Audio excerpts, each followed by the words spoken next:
உங்கள் சாந்தி சிட்டி தாங்க பேசுகிறேன். இன்றைக்கி வீட்டில் உட்காந்துனுக்கிறது போர் அடிக்குதுன்னு சொல்லிட்டு எங்கேயாவது போகலாமான்னு கேட்டார். எங்கே போகலான்னு நான் கேட்டேன். சினிமாவுக்கு போகலான்னு அவர் சொன்னார். என்ன படத்துக்கு? வா அங்கே போய் பார்க்கலாம் எந்த படம் நல்லாக்குதுன்னுட்டு போனால் அஜித் படம் புதுசாக இப்போ வந்துக்குது பார்த்தீங்களா, குட் பேட் அக்லி, அந்த படத்துக்கு தான் போனோம். பார்த்துன்னு இருக்கும்போதே பிரேக் விட்டாங்க. போயிட்டு நாங்களும் பாப்கார்ன் வாங்கின்னு ஜூஸ் வாங்கிக்கின்னு வந்து உட்காந்து நாங்கள் 2 பேரும் சாப்பிட்டோம்.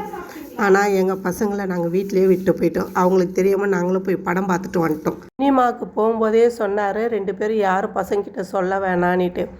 ஆனால் அவர் தான் ஃபஸ்ட்டே நாங்கள் சினிமாவுக்கு போயிட்டு வரேன்னு போட்டு கொடுத்துட்டார் வீட்டில். 2 பேருக்கு வீஞ்சு அடி. அப்புறம் ஜாலியாகவும் இருந்தோம் பசங்க கூட. விடுங்க, அடுத்த சினிமாவுக்கு போகலான்னு சொல்லிவிட்டு நாங்களும் பசங்க கூட சேர்ந்து விளையாடின்னு இருந்தோம். வீடியோ பிடிச்சிருந்தா லைக் பண்ணுங்கள், சப்ஸ்கிரைப் பண்ணுங்கள், பெல் பட்டனை கிளிக் பண்ணுங்கள், கமெண்ட் பண்ணுங்கள். அடுத்த வீடியோவில் நான் உங்களை சந்திக்கிறேன். பாய்.